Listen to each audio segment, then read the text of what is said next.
Chess number 1 അവതരിപ്പിക്കുന്നു. ഗംസയാവോ ഇതും കടന്നു പോകും.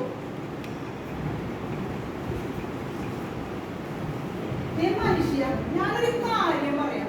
നിങ്ങളുടെ അപ്പന്റെ അമ്മയുടെയും മോളുടെ കാര്യം മാത്രം നോക്കാനുള്ളതല്ല ഞാൻ. എനിക്ക് ഓഫീസിൽ അത്യാവശ്യം ജോലി തിരക്കും മറ്റു സോഷ്യൽ ആക്ടിവിറ്റീസ് ഒക്കെ ഉണ്ട്. നിങ്ങളെ പോലെ ഞാൻ സമ്പാദിക്കുന്നില്ല. പിന്നെ എന്റെ ഈ വീട്ടിലെ ജോലികൾ നിങ്ങൾക്ക് എന്തൊന്ന് സഹായിച്ചൂടെ? നേരെ വെളുക്കുന്നു, ഡ്രസ്സ് മാറും, സ്വന്തം കാര്യത്തിൽ ഓഫീസിൽ പോകും. ഇതേപോലെയാണ് എനിക്ക് ചെയ്യാൻ ഉദ്ദേശിക്കുന്നത്. ഇതന്നെ ഞാനും ചെയ്യുള്ളൂട്ടോ. ഈ ഒരുപാട് പറഞ്ഞ് കയറി പോവല്ലേ, അങ്ങനെ പഠിക്കല്ലേ നീയേ. നിനക്ക് എന്നാണ് ഈ ഓഫീസ് സ്റ്റാറ്റസ് ഒക്കെ ആയത്? നിന്റെ ശമ്പളത്തിലേക്ക് തിരക്കണി കണക്ക് എന്നോട് വേണ്ട. പിന്നെ തന്തയും തള്ളയും പറയുമ്പോ തള്ള നിന്റെ എന്നും തന്ത എന്റെ എന്നും തിരുത്തി പറയണം. പിന്നെ മകൾ, അത് നീ പെട്ടെന്ന് തന്നെ മറ്റൊരു ഉറപ്പ് അതിനുണ്ടോ? അപ്പൊ പിന്നെ നിന്റെ മാതൃത്വമായിട്ടൊന്നും നീ തള്ളി കയറേണ്ട കേട്ടോടി. നിങ്ങളെ എന്തൊക്കെ പറഞ്ഞാലും എന്റെ ജീവിതം എന്റെയാ. അതിലെ സന്തോഷം സംതൃപ്തി ഒന്നും ഒരു അപ്പനും മോൾക്ക് വേണ്ടി കളയാൻ തീരുമാനിച്ചിട്ടില്ല. അധികം കളിക്കണെങ്കിൽ ഇട്ടെറിഞ്ഞ് ഞാനങ്ങ് പോകും. സ്വന്തം കാലികൾ കഴിവ് പറഞ്ഞില്ല എന്ന് വേണ്ട. എന്റെ ഭീഷണിയാ? അതെ, ഭീഷണി തന്നെയാ. എന്നാ നീ ഇട്ടിട്ട് പോടി. പോകുമ്പോഴേ എന്റെ തള്ളേനും മോളേനും കൂടെ കൂട്ടി ഇരിക്കുന്ന കാര്യം നോക്കി പോവാലോ.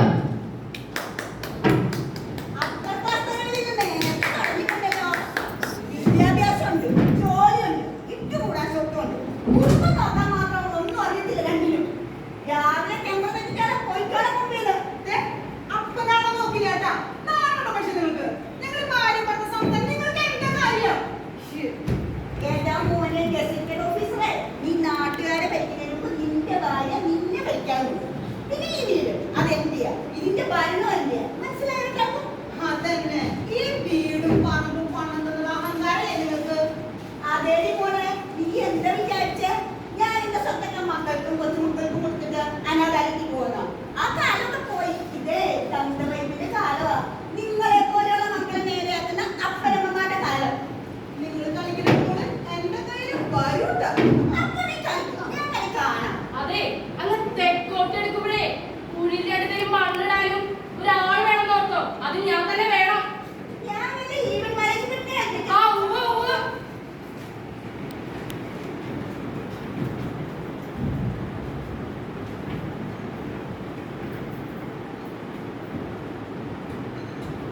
കാപ്പി ചൂടാവില്ല. ഞാൻ കുറച്ച് നേരത്തെ എടുത്ത് വെച്ചിട്ടാണ്. വേറെ എടുക്കണം. ഇതൊക്കെ മതിയോ? എനിക്കങ്ങനെ വലിയ ശാഠ്യങ്ങളൊന്നും ഇല്ല.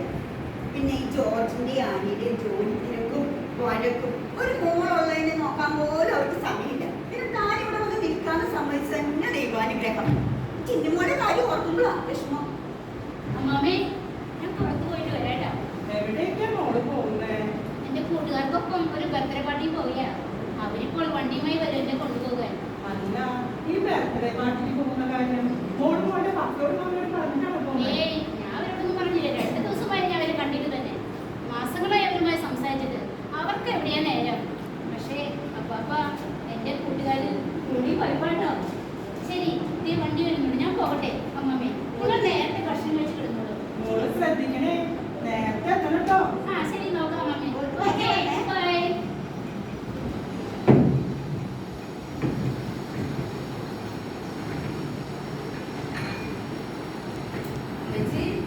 എന്തൊക്കെയുണ്ട് വിശേഷങ്ങൾ?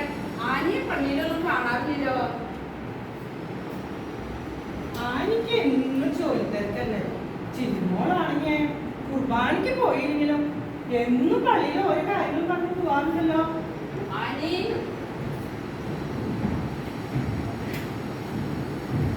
ആനി എന്തൊക്കെയുണ്ട് വിശേഷങ്ങൾ? ആനിനെ പള്ളിയിലൊന്നും കാണുന്നില്ലെന്ന് അച്ഛൻ അന്വേഷിക്കുന്നുണ്ടായിരുന്നു. ഇന്നത്തെ ഞാൻ ഓഫീസിൽ ഇതുവരെ പോയില്ല. ഈ ഓഫീസിലെ തിരക്കും വീട്ടിലെ ജോലി മറ്റു കാര്യങ്ങൾ എനിക്ക് എവിടെയാ സമയം? 11-12 സാധാരണ വീട്ടിൽ തന്നെ ഞാൻ തലയിട്ട്. ഞായറാഴ്ച ആണെങ്കിൽ പറയും വേണ്ട കേട്ടാ. പിന്നെ മാറ്റി വെക്കാൻ പറ്റും, നമുക്ക് കുർബാനയൊക്കെ അല്ലേ ഉള്ളൂ.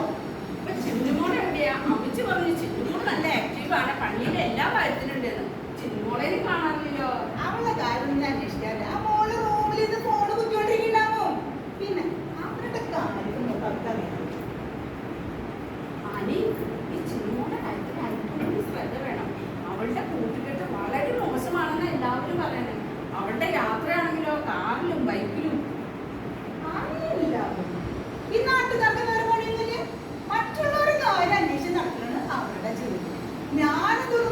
അറിയില്ല. ഫോൺ. ഹലോ, ആരാ വിളിക്കുന്നത്? അതെ, ചിന്നുവിന്റെ വീടാണല്ലോ. ചിന്നുവിന്റെ മമ്മി സംസാരിക്കും. നിങ്ങളാരാ? ചിന്നു ഇവിടെ ഉണ്ടല്ലോ. ശരി, ഞാൻ നോക്കട്ടെ. ചിന്നു, ചിന്നു. എന്റെ ദൈവമേ, ഓരോ കുന്ത്രാണ് ചെവില് കുത്തിത്തിരിക്കും. വിളിച്ചാലേ വിളിയേക്കില്ല. ചിന്നു. എന്താ എന്റെ മോളെ ചിന്നു ഇവിടെ ഇല്ല. ചിന്നു ഒരു കൂട്ടുകാരുടെ കൂടെ പാർട്ടിക്ക് പോയി കണ്ടോ? എന്താ കാര്യം നീ പറയേ? ഹലോ, ചിന്നു ഇവിടെ ഇല്ലല്ലോ. നിങ്ങൾ ആരാ സംസാരിക്കുന്നത്? ഇല്ല, ചിന്നുവിന്റെ പപ്പ ഇവിടെ ഇല്ല. എന്ത്? പോലീസ് സ്റ്റേഷനോ? എന്റെ ദൈവമേ, എന്റെ മോള്. അയ്യോ സർ, പ്ലീസ് പ്ലീസ് കംപ്ലൈന്റ് ഒന്നും ആക്കല്ല സർ. ഞാൻ എന്ത് വേണമെങ്കിൽ ചെയ്യാട്ടോ സർ. പ്ലീസ് പ്ലീസ്, ഞാൻ ഇപ്പൊ തന്നെ വരാം സർ. പ്ലീസ്. എന്താ മോളെ, എന്താ കാര്യം നീ പറയേ? അയ്യോ, ബീച്ചിന്റെ മോള് സോഫി. റോസാപ്പൂവിനകത്ത് ചിന്നു മോള് പോലീസ് സ്റ്റേഷനിലാവോ? ഞാൻ എന്ത് ചെയ്യും? അപ്പച്ച അറിയില്ല. ദൈവമേ, എനിക്ക് വയ്യ. ദൈവമേ. നീ ആ ജോർജിനെ വിളിച്ച് കാര്യം പറഞ്ഞേ. ദേ അപ്പച്ചി, നിങ്ങൾ അപ്പച്ചനെ അപ്പച്ചി കൊള്ളണം മോളെ. ഇത്രയും കൊണ്ടിട്ട് മാറ്റമാക്കിയത്. അതെ, നമ്മുടെ ചിന്നുമോള് പോലീസ് സ്റ്റേഷനിലാണ്. അറിയില്ല, പെട്ടെന്ന് എന്തെങ്കിലും ചെയ്യണം. ഞാനിപ്പോ എന്തെങ്കിലും ചെയ്താൽ അവർക്ക് ഇഷ്ടമാകുമോ? അവരൊക്കെ വലിയ ഓഫീസർമാരല്ലേ? ഈ വയസ്സാം കാലത്ത് ഞാൻ എന്തൊക്കെ കാണണം? ആനി ചിന്നുമോളല്ലേ വരുന്നത്? ചിന്നുമോളുടെ കൂടെ ആരും ഉണ്ടല്ലോ. നമ്മള് കേൾക്കുന്ന ടീച്ചർ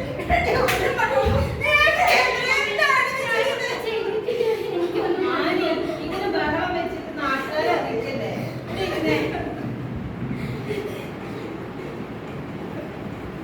എന്താ ടീച്ചർ ഉണ്ടായത്? പറയാം. ചിന്നുമോളുടെ പപ്പ എവിടെയാണ്? ചിന്നുമോളുടെ പപ്പയ്ക്കും മമ്മിക്കും ഒന്നിനും സമയമില്ല. കാശുണ്ടാക്കി നടക്കുകയല്ലേ? ഈ വയസ്സാം കാലത്ത് ഞാൻ എന്ത് ചെയ്യാനാണ്? എന്ത് പറ്റി? എന്ത് പറ്റിയപ്പാ? എല്ലാവരും ഉണ്ടല്ലോ. എന്ത് പറ്റിയാണി? നമ്മുടെ മോള്. എന്ത് പറ്റി? ആനി, നിങ്ങൾ പോലീസ് സ്റ്റേഷനിൽ വിളിച്ചത് എന്റെ ഭർത്താവാണ്. അദ്ദേഹം ഇപ്പോൾ ഇവിടുത്തെ CI ആണ്. അദ്ദേഹം പറഞ്ഞതനുസരിച്ച് ചിന്നുമോൾ കൂട്ടുകാർക്ക് കുറച്ചു കാലമായി പോലീസിന്റെ നിരീക്ഷണത്തിലായിരുന്നു. ഇന്നൊരു പാർട്ടി സംഘടിപ്പിക്കപ്പെടുന്നുണ്ടെന്നും അതിൽ ഡ്രഗ്സ് ഉപയോഗിക്കപ്പെടുന്നതുമുള്ള അന്വേഷണത്തിൽ നടന്ന റെയ്ഡിലാണ് ചിന്നുമോളും കൂട്ടുകാരും അറസ്റ്റിലായത്. എന്തോ ദൈവാനുഗ്രഹം. ഞാൻ കൃത്യസമയത്ത് എത്തുന്നതും ആൾക്ക് അറസ്റ്റിനെ ഏൽപ്പിക്കുന്നു. അതിന് നേർവഴിയോ ദൈവത്തിന്റെ ഒന്നും വർക്കില്ലല്ലോ. ഒന്നാമതാണല്ലോ ഓട്ടോയെ. എന്നിട്ട് അപ്പാപ്പനും അമ്മാമയും കൊന്നിച്ച് മനസ്സിലാക്കിയെന്ന് പരാതി. അതിന് അങ്ങനെ പറയരുത്. അപ്പാപ്പനും അമ്മയ്ക്ക് അതിൻ്റെതായ സ്ഥാനങ്ങളുണ്ട്.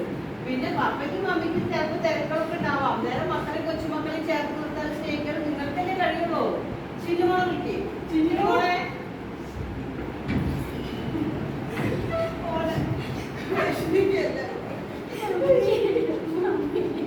അതെ, സ്നേഹത്തിൽ ഒതുക്കപ്പെടുന്നതാണ് ഓരോ കുടുംബം. നമ്മുടെ ചിന്തയും അസുഖാണെങ്കിലും എല്ലാം വലിയ മാറ്റങ്ങൾ സംഭവിച്ചിട്ടുണ്ട്. എന്നാൽ നമ്മുടെ തലമുറ നമ്മെ വളർത്തിയ പോലെ കുടുംബത്തിന്റെ സ്നേഹവും സന്തോഷവും അറിഞ്ഞുകൊണ്ട് തന്നെ നമ്മുടെ മക്കൾ വളരട്ടെ. നന്മയുള്ള കുടുംബമാണ് ഓരോ നാടിന്റെയും പ്രത്യാശ. നന്മയുള്ള സമൂഹത്തിൽ നമുക്ക് കെട്ടിപ്പടുക്കാം. അത് കുടുംബങ്ങളിൽ നിന്ന് തന്നെ നമുക്ക് തുടങ്ങാം. ദൈവാനുഗ്രഹത്താൽ നമുക്കതിനെല്ലാം സാധിക്കും. അങ്ങനെ ദൈവാനുഗ്രഹത്താൽ എല്ലാ കഷ്ടപ്പാടുകളും മാറിപ്പോയിട്ടുണ്ട്.